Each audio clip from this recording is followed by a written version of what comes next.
A forgotten language hides within the worn pages of a medieval manuscript. This is our gateway into the clandestine world of knightly orders and their secret codebooks. These encrypted messages were the lifeblood of power, faith, and conspiracy in the Middle Ages. By the end of this journey, you will understand the ingenious methods used to create these ciphers and the modern quest to break them. We will explore why a Templar's financial records remain locked away and what silent signals were passed between knights under watchful eyes. What hidden part of history most makes you wonder what we have yet to discover? A lone Templar knight riding through hostile territory could not risk a captured letter. That single, urgent need for operational security ignited a cryptographic revolution within the cloistered halls of knightly orders. Their secret languages were not born from a love of puzzles, but from the cold, hard reality of survival. Every message sent was a potential point of failure. A simple battle plan intercepted could lead to an ambush. A supply route revealed could starve a fortress, but the stakes were even higher than military maneuvers. These codes protected something far more valuable: the vast financial networks that made orders like the Templars the bankers of Europe. A single transaction, if exposed, could collapse their economic power. They also guarded the secret paths and safe houses used by pilgrims, a sacred duty that required absolute discretion. And perhaps most dangerously, they veiled theological debates that sometimes strayed into territory the Church deemed heretical. The very existence of these powerful brotherhoods depended on the impenetrability of their secret languages. This relentless pressure forged an intellectual arms race. A simple letter substitution cipher might baffle a local lord, but it would not stand against the dedicated scrutiny of a rival order or a papal inquisitor. So the codes evolved, growing in layers and cunning, transforming from basic ciphers into elaborate, multi-step systems that only the initiated could ever hope to unravel. The race was on, a silent war of wits fought with pen and parchment. The ingenuity of their solution was breathtakingly physical. A Templar cipher wheel, a device of wood or perhaps even precious metal, held the key. Picture two discs, one slightly smaller than the other, fixed together at their center so they could rotate. The outer rim of the larger disc and the inner rim of the smaller one were both inscribed with a chaotic mix of symbols, a jumble of letters, crosses, and geometric shapes. On its own, this looked like nonsense, but this was not a simple one for one swap. The true power of the wheel was unlocked with a keyword, a secret known only to the initiated. A message sender would first align the discs according to this word. Then, for each letter of the plain text, they would find it on the outer wheel and record the corresponding symbol from the inner wheel. But here is the masterstroke. After encoding each letter, they would rotate the disc's one position. This meant the same letter in the original message would be represented by a completely different symbol each time it appeared. This created what is known as a polyalphabetic cipher, a system so advanced it would not be widely understood for centuries. Imagine trying to solve a puzzle where the letter E could be a cross in one word, a triangle in the next, and a strange rune in the third. For a medieval agent intercepting such a message, the task was hopeless. The patterns that break simple codes, the frequency of certain letters, were completely scrambled. This was not just a code, it was a moving target. Some historians even suggest the keyword itself changed with each dispatch, a final layer of security that died with the knight who carried it. To hold that wheel was to hold the power of silent, unbreakable communication across continents. Yet this mechanical genius was only one side of the secret-keeping coin. While the Templars perfected devices for written messages, the Knights Hospitaller developed a far more pervasive and subtle language. They wove a complete symbolic lexicon directly into the world around them. Their codes were not confined to parchment, but were etched into stone and threaded into tapestries. A seemingly decorative fleur-de-lis carved onto a gatepost was not merely art, it was a deliberate signal, a silent announcement of a safe house for a traveling brother. The precise arrangement of crosses in a chapel's stained glass window might not just depict a biblical scene, it could encode the day and hour of a clandestine gathering. Their entire built environment, from their great fortresses to their humble way stations, functioned as a living, breathing codebook. To read this language required more than a cipher wheel. It demanded a deep, intuitive knowledge of their shared identity. A modern codebreaker would need to become an expert in Hospitaller iconography, understanding the hidden meanings behind their heraldic symbols. They would have to study their daily rituals and prayers, recognizing how spiritual practice could mask practical communication. This system beautifully blurred the line between the practical and the profoundly spiritual. A prayer gesture could double as a hand signal. A biblical allegory in a mural might contain a covert instruction. For the Hospitallers, secrecy was not a separate activity. It was an inseparable part of their daily existence, sanctified and woven into the very fabric of their lives. These master cryptographers were the architects of silence, working in candlelit scriptoriums far from the battlefield's clamor. They were not ordinary soldiers, but a unique class of scholar knight, often drawn from the ranks of monks who had taken vows. Their true weapon was not the sword, but an intimate knowledge of languages like Latin, Greek, and Hebrew, combined with a budding understanding of mathematics. This rare fusion of skills allowed them to construct systems of deception that were centuries ahead of their time. Their first and most sacred duty was an oath of absolute secrecy, a vow that extended not just to the contents of the messages, but to the very methods they employed. In many cases, their own identities were erased from the records, making them ghosts in their own history. Their work demanded a special kind of intellect, one that could think like both a poet and a general. They had to anticipate the mind of an enemy cryptanalyst, constantly asking how a code could be broken and then building a better defense. This was a relentless, intellectual arms race conducted in utter silence. Every time a rival court seemed to be catching up to their old ciphers, these scribes had to innovate, developing new layers of complexity, new keyword systems, or entirely new symbolic languages. They were the guardians of the Order's very soul, protecting its wealth, its missions, and its internal secrets from a world of prying eyes. The sheer sophistication of the puzzles they left behind is a testament to their genius. Their legacy is not written in stone, but in these encoded texts, a silent challenge passed down through the centuries that we are only now beginning to answer. Far to the north, in the cold lands of the Baltic, the Teutonic Knights engineered a code born of necessity and cultural fusion. Their system was a linguistic chimera, a deliberate hybrid of the familiar and the utterly alien. They would write a message in Latin, the common language of the church and scholarship, but then strategically replace key letters or entire words with ancient, pre-Christian runic symbols. To an outsider, even an educated one, the result was pure chaos. Imagine a legal document where suddenly, amidst the clean script, appeared angular, pagan-looking marks.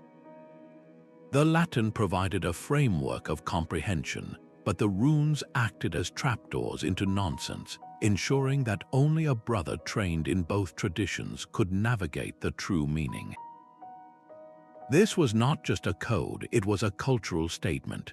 The Teutonic Knights were operating on the frontier of Christendom, surrounded by peoples who used runic alphabets. By adopting and weaponizing these local symbols, they demonstrated a ruthless pragmatism. They insulated their communications not only from rival European powers, who would be baffled by the runes, but also from local tribes who would be stopped by the Latin. Cracking this system today is a monumental task that falls to a rare breed of scholar. It requires deep expertise in medieval Latin paleography, but also a comprehensive understanding of Germanic and Scandinavian runic traditions. The codebreaker must essentially think with two separate minds, disentangling a message where one culture's writing is used to subvert another's. This cryptographic duality stands as a powerful testament to the Order's adaptability, proving that their greatest strength was not just military might, but a cunning ability to blend into the intellectual landscape they sought to conquer. These codebooks were not just repositories of knowledge, they were fortified vaults of information. Crafted from the most durable vellum, their pages were designed to withstand the rigors of travel and the passage of time. Their external appearance was deliberately unassuming, bound in plain, unmarked leather to avoid drawing the attention of prying eyes, but inside, they contained the entire cryptographic soul of an order. The scribes who created them were not merely copying text, they were performing a sacred ritual. Some accounts suggest that the very inks used were mixed with sanctified materials, perhaps ash from a holy relic or water from a sacred spring, blurring the line between practical encryption and spiritual invocation. This was not just writing, it was an act of devotion and protection, and these scribes were cunning. They often laced the pages with deliberate errors and false passages, traps for any unauthorized reader. An outsider who managed to steal a book might spend years trying to crack a code that was, in fact, a beautifully crafted dead end, while the true method remained hidden in plain sight. This is why the survival of even a single tattered page from one of these codebooks is a monumental event for historians.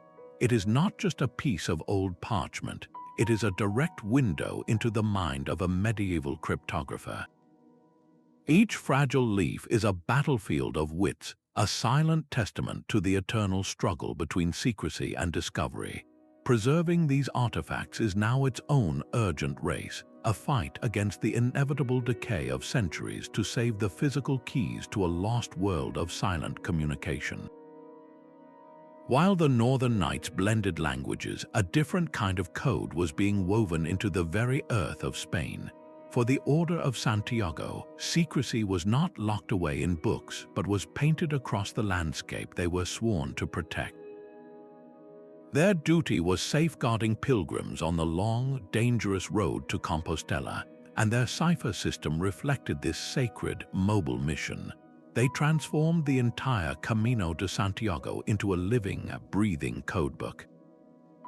A wayside shrine was more than a place for prayer, it was a signpost. The specific arrangement of scallop shells, the symbol of the pilgrimage, carved into a church's facade, could indicate the presence of a hidden infirmary or a trustworthy local guide.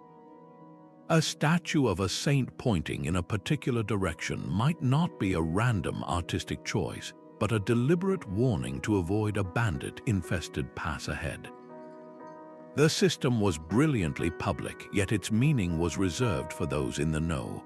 A pilgrim knight would see a tilted cross on a mile marker and understand it meant to take the high road, not the more obvious path through the valley. A local farmer would see the same cross and think nothing of it. This was security through obscurity on a continental scale. The entire route became a massive, open yet secret communication network, updated not with ink and parchment, but with the subtle placement of a stone or the fresh carving on a fountain.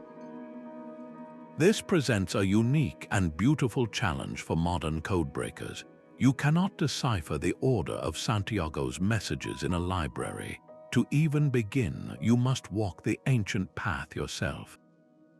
You have to feel the sun on the same stones, see the horizon from the same hills, and try to perceive the landscape through the eyes of a weary, watchful pilgrim knight.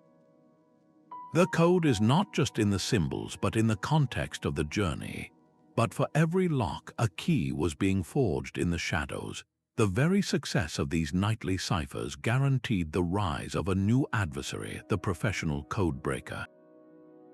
Rival kings, ambitious nobles, and even the papal court itself began to employ their own cryptanalysts, scholars whose sole purpose was to unpick these intricate knots of secrecy.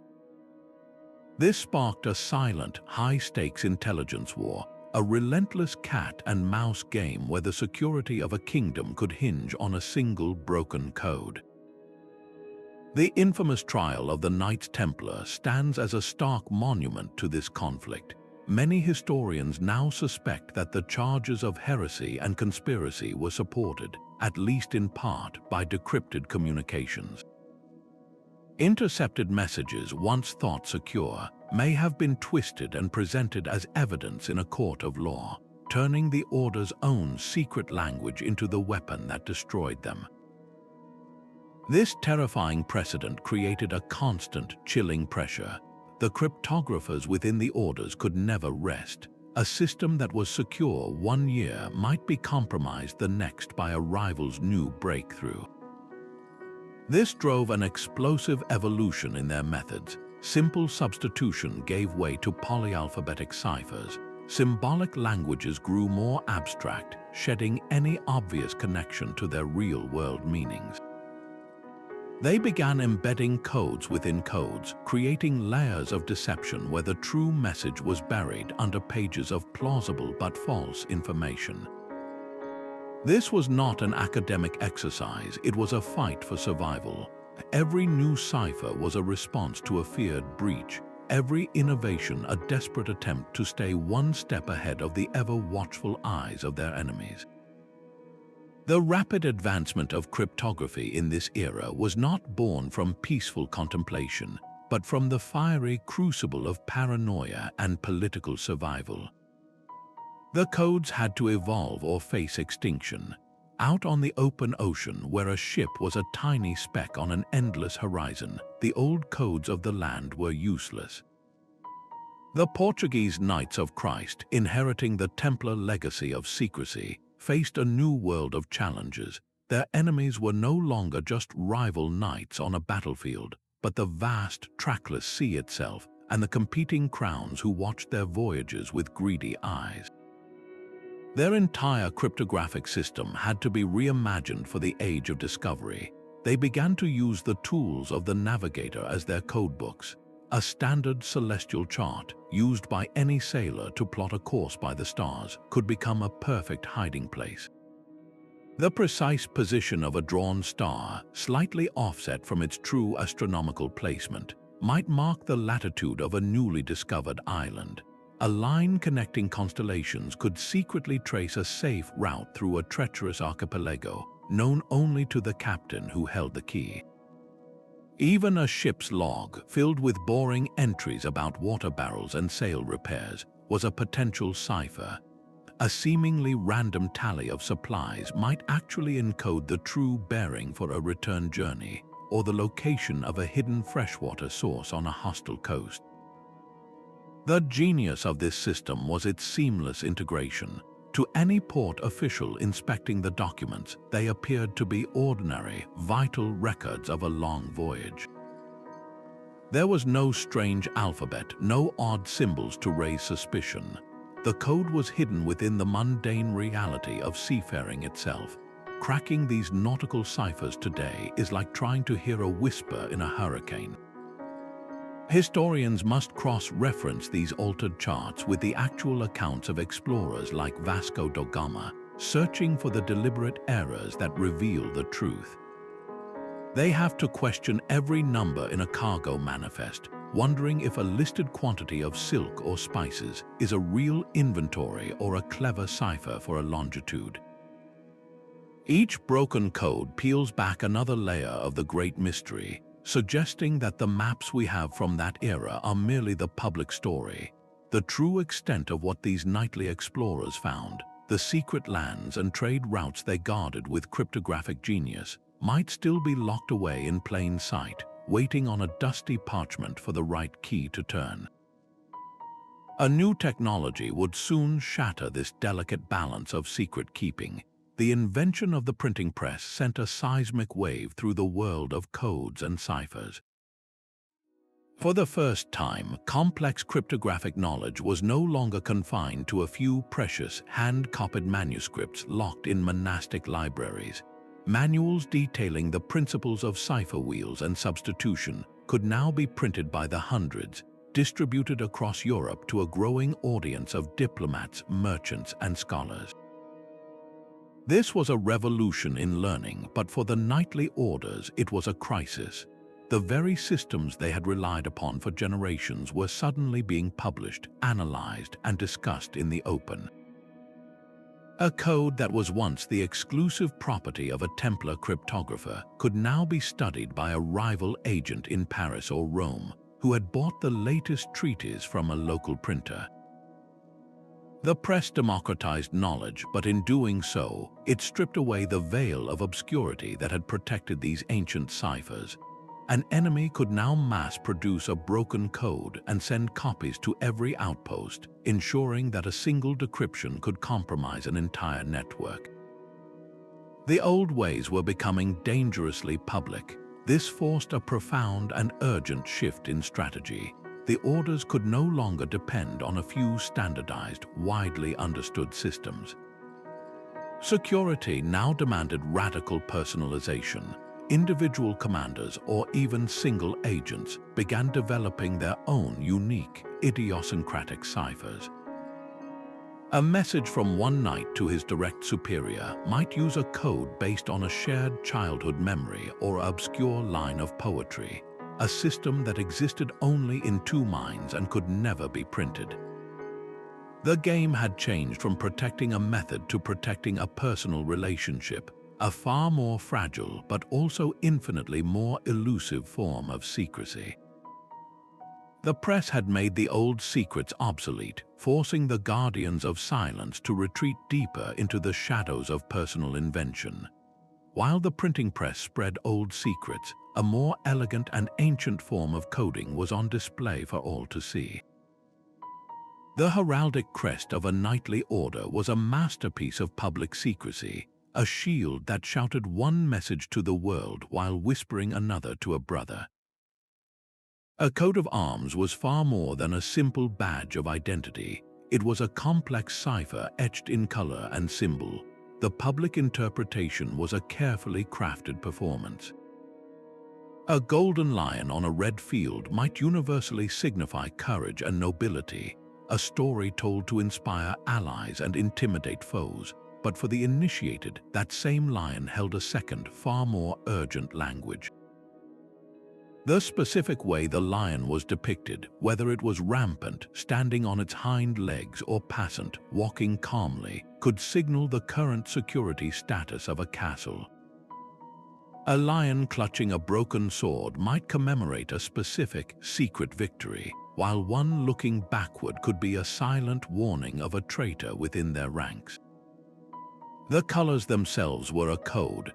A background of azure blue might generally represent loyalty, but a specific, rare shade achieved with costly lapis lazuli pigment could secretly denote a commander who had direct access to the order's treasury. This system was brilliantly resilient because it was so public. An enemy spy could study a banner for days and see only a proud declaration of heritage. They would have no reason to question the posture of a beast or the hue of a stripe. Cracking this code today is a task that blends art history with detective work. It requires understanding not just universal medieval symbolism, but the intimate details of an order's internal chronicles.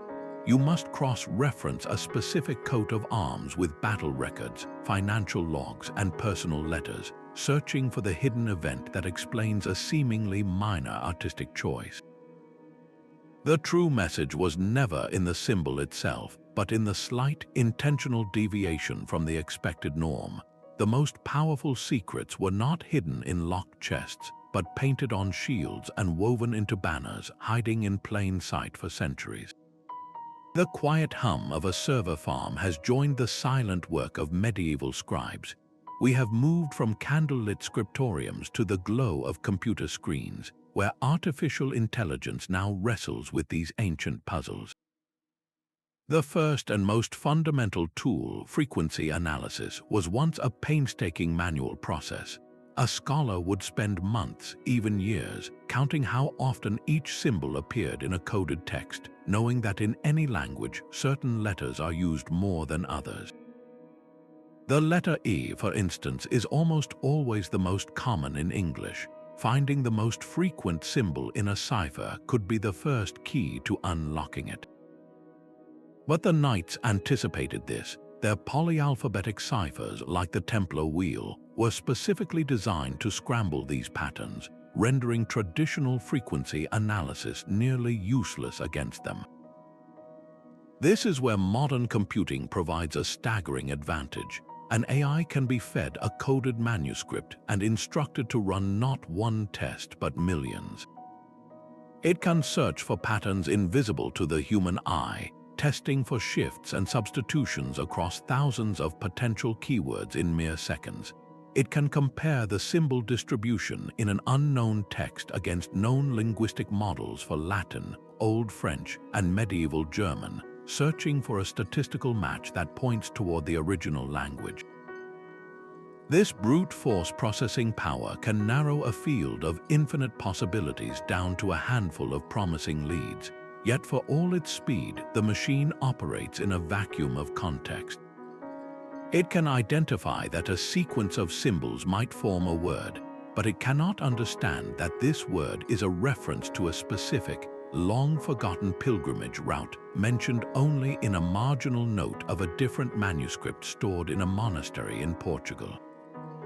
The AI lacks the intuition to sense that a particular arrangement of heraldic symbols would be blasphemous unless it was intended as a covert distress signal. This is why the human historian remains the true codebreaker.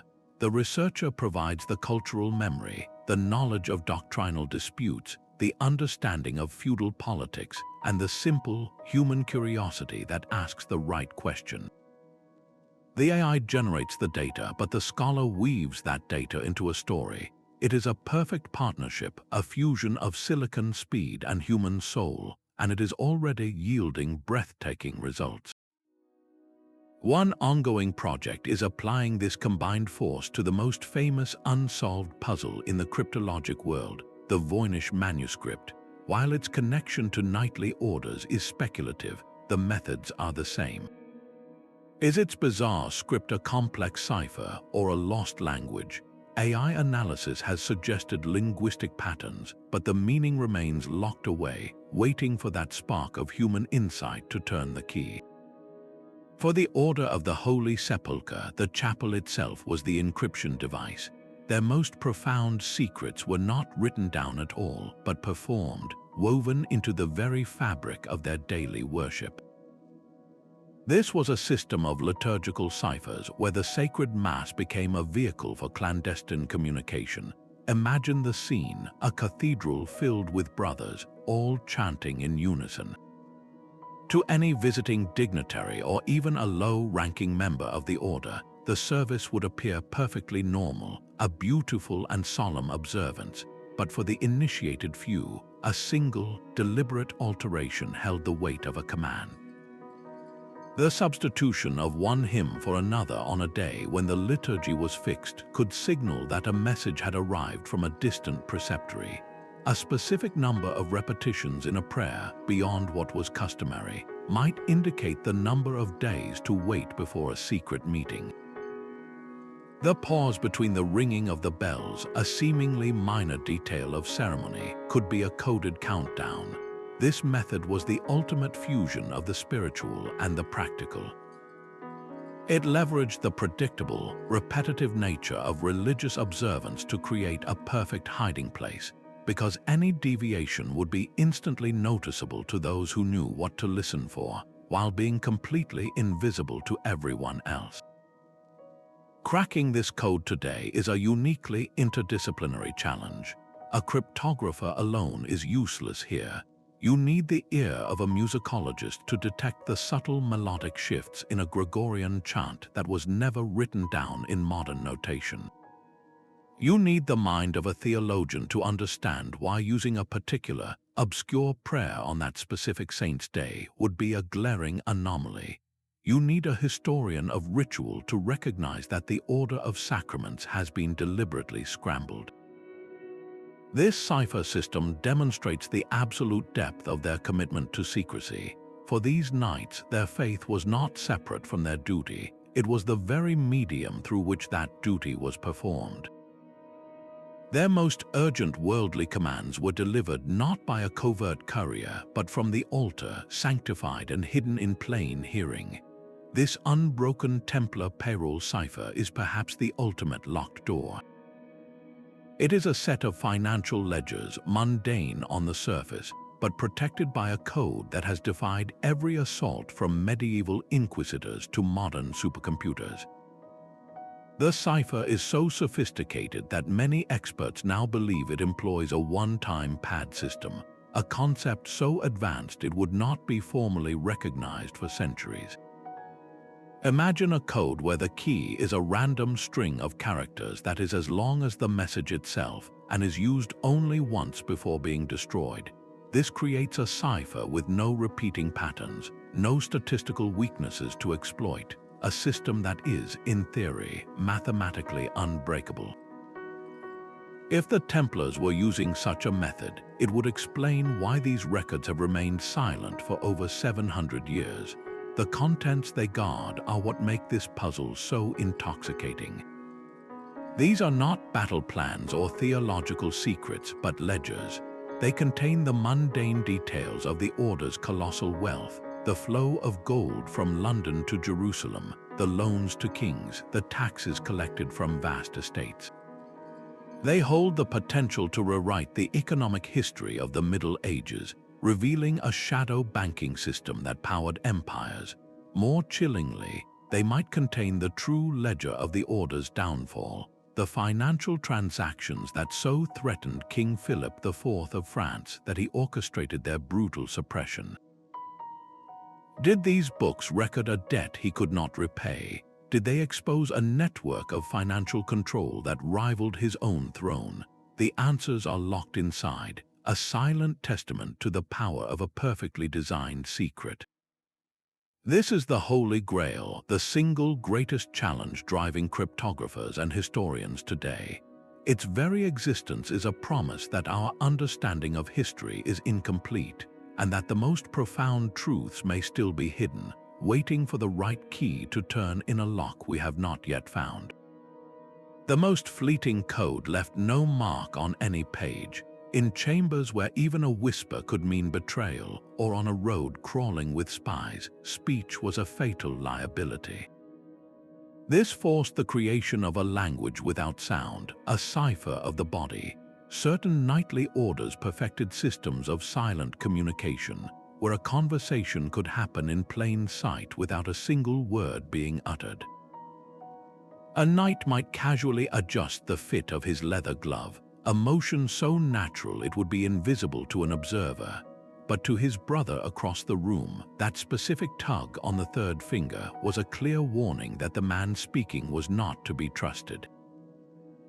The way a sword was rested against a shoulder could signal the number of armed men seen at a city gate. A particular sequence of nods during a prayer could confirm the time for a clandestine rendezvous. This was cryptography stripped to its bare essentials, etched into muscle memory and shared understanding. The tragedy for historians is that this language, by its very nature, evaporated the moment it was used. There is no physical codebook for these gestures. We have no manual titled The Secret Way to Hold Your Dagger. The evidence for this silent speech is entirely circumstantial, pieced together like fragments of a ghost. It survives in the transcripts of inquisitorial trials where a nervous witness might recount, "I saw the knight brush his hand across his chin, and then his companion immediately left the hall." It lingers in the margins of illuminated manuscripts, where an artist might have unknowingly captured a specific, meaningful stance among a group of painted knights. Reconstructing this language is the ultimate historical detective challenge. It is like trying to hear an echo from a room that has been silent for 700 years. You must cross-reference 100 tiny clues, searching for a pattern of behavior that seems too coordinated to be coincidence. You have to ask why, in 5 different paintings from the same order, a knight is shown holding his sword in that exact, slightly awkward way. The code is not in ink or stone, but in the memory of a movement, a secret that died with the last knight who knew its meaning. A single coded message could be a linguistic minefield, deliberately constructed to mislead the uninitiated. The base text was rarely just pure Latin. It was a carefully chosen alloy of languages, each word selected not just for its meaning, but for its ability to confound. Latin provided the structural skeleton, the official language of the church and scholarship that any educated enemy would expect. But woven into that familiar tapestry were threads of Greek, often complex philosophical terms that only a classically trained brother would fully grasp. A seemingly straightforward Latin sentence about faith could conceal a Greek term for a specific type of heresy, turning the entire message on its head for anyone who missed the subtle reference. This multilingual strategy was a brilliant defensive mechanism. It ensured that a papal scribe, no matter how skilled in Latin, would hit a wall when he encountered a word lifted directly from an Arabic medical text or a phrase from a local French dialect. The codebreaker needed more than a cipher key. They needed the mind of a polyglot. The very choice of base language reveals the order's intellectual world and their operational priorities. A message from the Knights Hospitaller, deeply involved in medical work in the Holy Land, might be peppered with Arabic terms for diseases and remedies, creating a code within a code that only their own doctors could decipher. The Teutonic Knights, operating on the Slavic frontier, would lace their documents with Polish or Prussian words, effectively locking out both their Western European rivals and the local populations they sought to conquer. This is where the modern decipherment process truly begins. Before a single symbol is translated, the historian must first ask a fundamental question. What language or combination of languages would this particular group of knights have used as their private intellectual currency? The answer is the first and most important clue, the linguistic fingerprint that narrows an infinite field of possibilities down to a single, promising path. Alchemy offered a perfect veil for their most guarded truths. A lesser-known but formidable brotherhood, the Order of the Dragon, wrapped its communications in the enigmatic symbols of the alchemist's art. On the surface, their manuscripts appeared to be standard pursuits of the age, filled with illustrations of dragons, Ouroboros serpents eating their own tails, and complex diagrams for distilling elixirs. But these were not mere recipes for turning lead into gold. The entire process of alchemy was a grand and deliberate metaphor. The quest for the Philosopher's Stone was a coded narrative for the knight's own journey towards spiritual perfection. A formula describing the purification of a base metal in a fiery furnace might, in reality, detail the trials a new initiate must undergo to prove his loyalty and purity. The 7 stages of alchemical transformation could secretly map onto the 7 ranks within the order itself. This created a code of profound depth, where every symbol held a double, sometimes triple, meaning. The dragon was not just a mythical beast, it was a cipher for the chaotic, untamed self that must be conquered. The alchemical wedding, the union of sulfur and mercury, could represent the sacred oath that binds a brother to his order. To read these texts with a modern, scientific eye is to miss the point entirely. You cannot simply translate a symbol like the green lion devouring the sun as a chemical reaction. You must approach it as a medieval mystic would, seeing it as a representation of a spiritual crisis, a necessary destruction of the ego. This is the fundamental challenge for any modern codebreaker. Decoding the Dragon Order's ciphers demands that we temporarily suspend our rationalist worldview and step into a universe where matter is alive with spirit, where every experiment in the laboratory is simultaneously a prayer, and where the deepest secrets of a knightly brotherhood are hidden not behind locks, but behind layers of sacred allegory. The true meaning is encrypted in a philosophy where science, magic, and faith were not yet separate paths, but different expressions of a single, divine mystery. Our ability to crack these ancient codes forces us into a moral labyrinth. We stand at the threshold of vaults sealed by sacred oaths, holding a key we were never meant to possess. Is it our right to open them? A Templar cryptographer took a vow of silence, swearing to protect his order's secrets unto death. To unveil them now, centuries later, feels like a violation of that sacred trust, a betrayal across time. The knowledge we uncover is not neutral. A deciphered text could upend the spiritual beliefs of a descendant community, revealing a theological split their tradition had long since healed.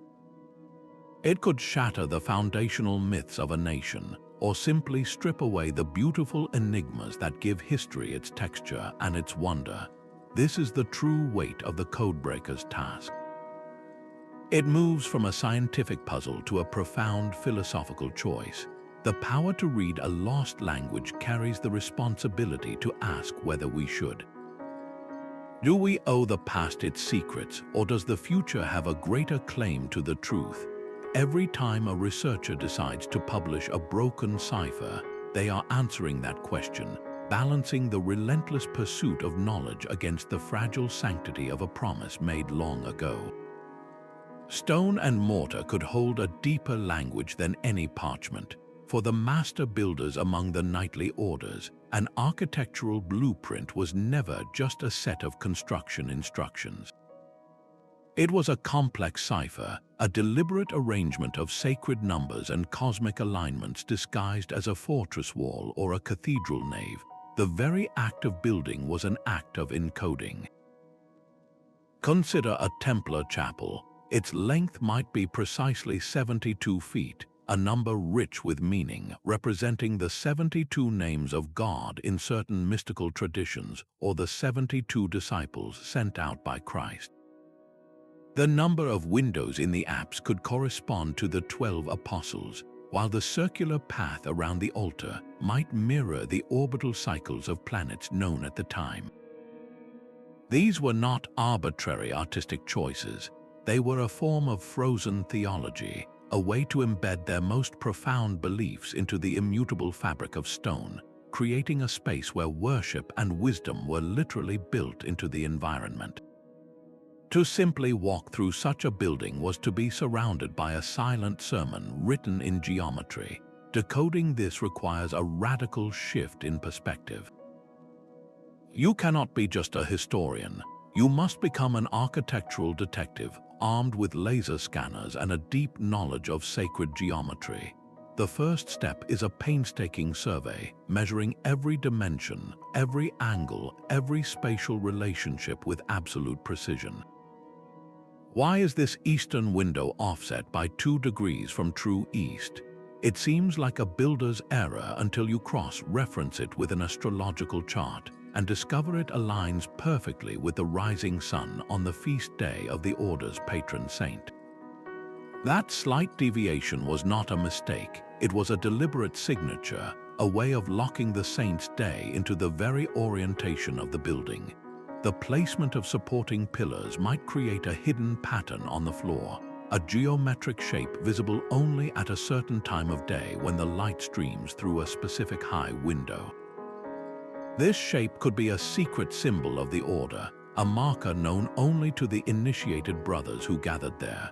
Cracking this architectural code means treating the entire structure as a single, massive, three-dimensional cryptogram. The landscape itself becomes a historical document. A line of sight from one castle tower to a distant mountain peak might not be for defense but to mark a solstice alignment. The entire network of commanderies and churches could be laid out across the countryside according to a grand geometric plan, turning hundreds of miles of territory into a hidden star chart or a colossal map of their spiritual domain. These silent stone giants have been holding their secrets for centuries, not in locked libraries, but under the open sky, waiting for us to learn how to read their grand and enduring plans. The fall of the Templars scattered their cryptographic knowledge like seeds on the wind. These seeds did not die, but found fertile ground in the lodges of a new brotherhood, the Freemasons. Emerging from the traditions of medieval stonemasons' guilds, this new society inherited the old obsession with secrecy and symbolic communication. They did not merely copy the knightly ciphers, they evolved them, adapting ancient techniques for a new age of reason and enlightenment. Their rituals became a living archive of cryptographic history.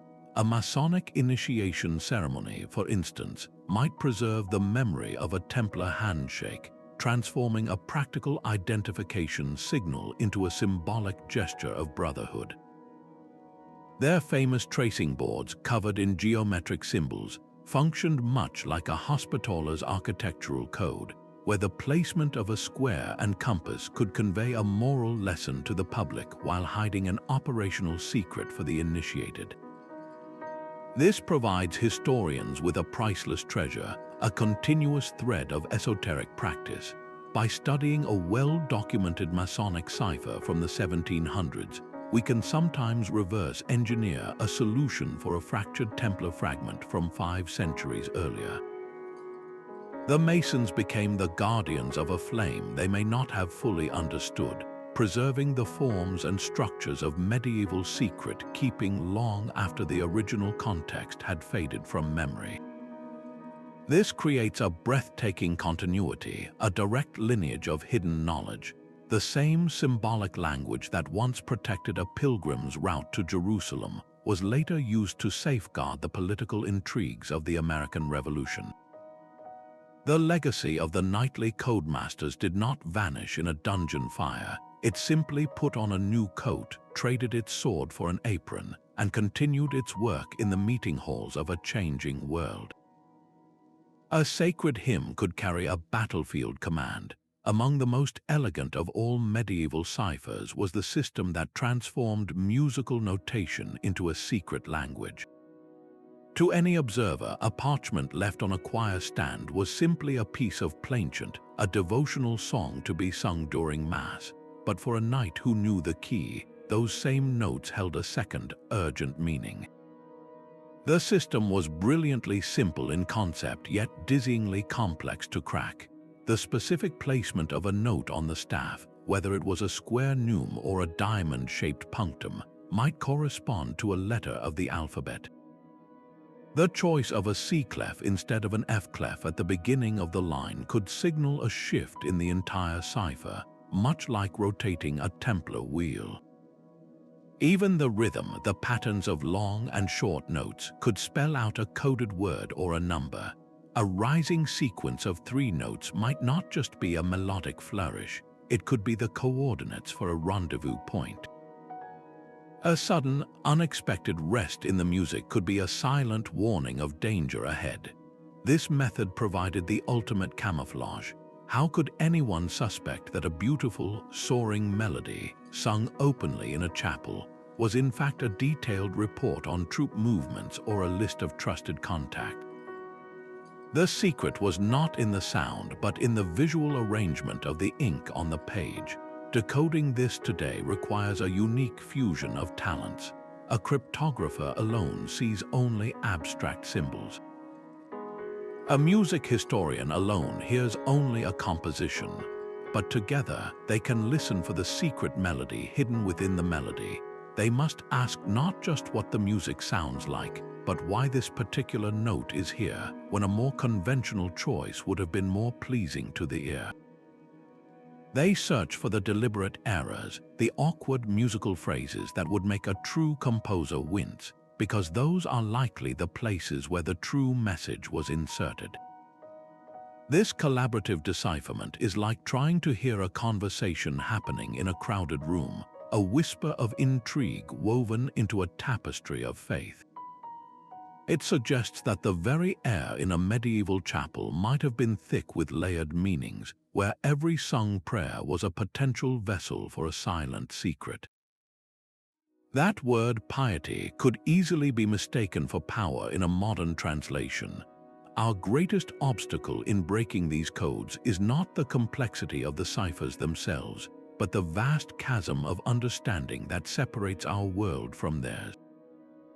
We are digital creatures living in a secular age, trying to decode the messages of warriors who saw the hand of God in every sunrise and the whisper of demons in every storm. To them, the universe was a divine text to be read, and their secret languages were merely an extension of that sacred reading. This is where the danger of anachronism lies, in imposing our 21st century assumptions onto a medieval mind. Consider a simple cross drawn in the margin of a coded letter. Our immediate interpretation might lean toward military strength or crusader ideology. But for the knight who drew it, that cross could represent a specific moment of personal humility, a reminder of a vow of poverty, or a plea for divine protection that has nothing to do with earthly power. The very concept of treasure is another trap. In a Templar ledger, the term might not refer to chests of gold and jewels, but to the spiritual merit earned by protecting 100 pilgrims on the road to Jerusalem. Their wealth was often counted in souls saved, not coins collected. To accurately decipher their words, we must first learn to think like them. This means setting aside our rationalist skepticism and immersing ourselves in a world where faith was as tangible as stone, where omens were real, and where the line between a scientific observation and a miraculous sign was blurry at best. A cryptic reference to a dragon in a Teutonic Knights report might not be a mythic flourish, but a coded term for a specific type of fast-moving Lithuanian raiding party, named for the serpentine banners they carried. The context is everything. Without understanding the specific fears, devotions, and daily realities of the order you are studying, you are not deciphering a code, you are just inventing a new one. The true translation requires a kind of intellectual time travel, a humble acceptance that the past is a foreign country, and its secrets will only reveal themselves to those who are willing to speak its language. The refectory table was a silent stage for a nightly performance of hidden meanings. In the strict, ritualized world of a knightly order, even the communal meal was a perfect cryptographic device. The seemingly rigid routine of the dining hall provided an unbreakable cover, because any deviation from the norm would be instantly visible to the brothers who lived by its rules day after day. A message was not passed on a scrap of parchment, but with the serving of the stew. The order in which dishes arrived at the high table could spell out a word using a pre-arranged alphabet of foods. Perhaps a meal beginning with salted fish followed by lamb, and then a specific type of hard cheese, corresponded to the letters F, L, and C in their private code, forming an acronym for a warning or an instruction. The ingredients themselves told a story, a feast day dish that unexpectedly included a rare spice like saffron might signal that a ship from the east had arrived safely in a secret port. The way the head of the table broke the communal loaf of bread was another potent signal. A clean, single snap could mean all is well.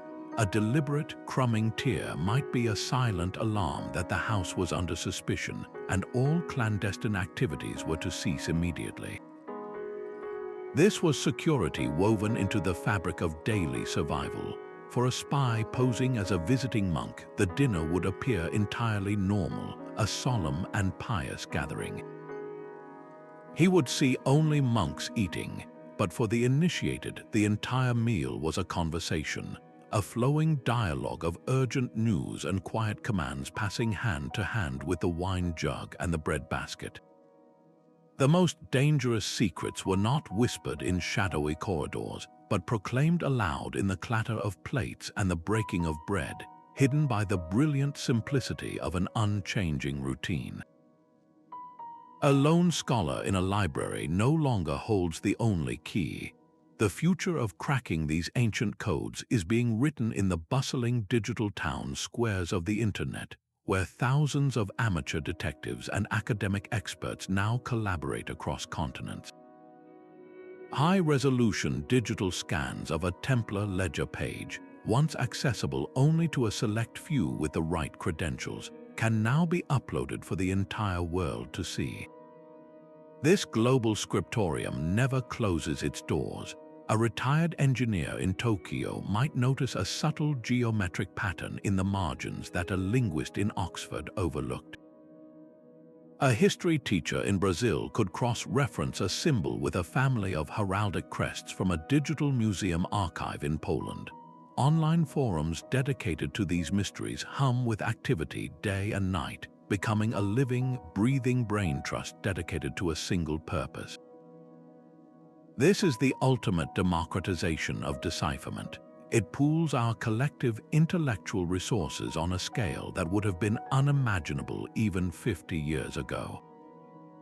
The silent work of the medieval cryptographer, once conducted in isolated cells, now meets its match in the networked intelligence of the modern world. The quest to hear the whispers of the past is transforming from a solitary pursuit into one of our first truly collective human experiments, proving that some doors are too heavy for one person to open, but may yield to the push of millions. The ultimate cipher was not recorded in any manual or carved into any stone. It lived and died in the mind of a single man, the Grand Master himself. For communications of the most devastating sensitivity, a standardized system was still too great a risk.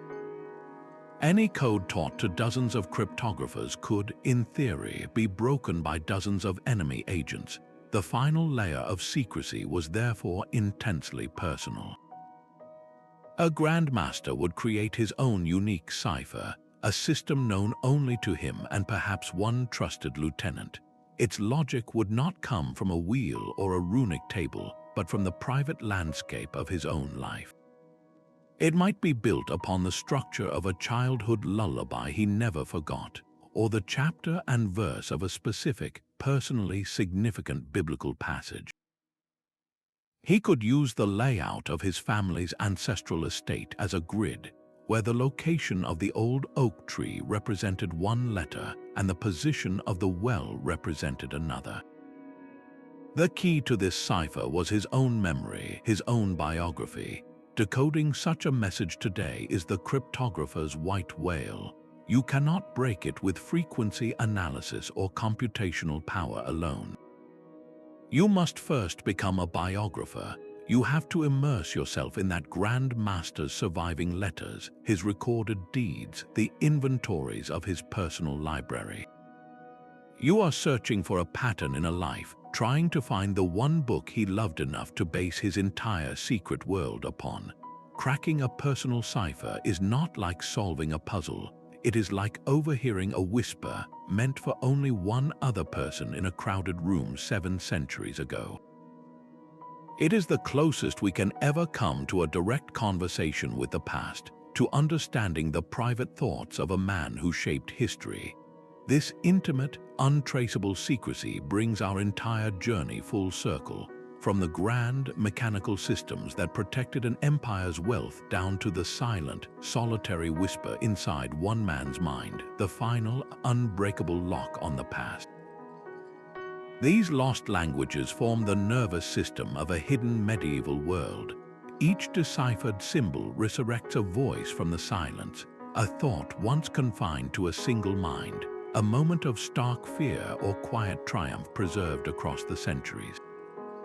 The Templars' rotating wheel, the Hospitaller's architectural whispers, the Grand Master's personal cipher born from a childhood memory, these were not just clever puzzles. They were the vital channels through which the lifeblood of power, faith, and conspiracy flowed, sustaining empires and toppling them. The true work of breaking these codes is therefore an act of profound historical empathy. It is an attempt to step into the worn boots of a knight, to see the world through his eyes, and to understand the immense weight of the secrets he carried. As this quest continues, with global collaborators and artificial intelligence joining the fray, the greatest treasure we might unearth is not a chest of gold or a lost map. It is a deeper, more intimate understanding of the timeless human need to whisper, to hide, and to connect in a world of watchful eyes. Which knightly order's sealed secrets would you most wish to see unlocked? Share your thoughts below and subscribe to join our next journey into the shadows of history.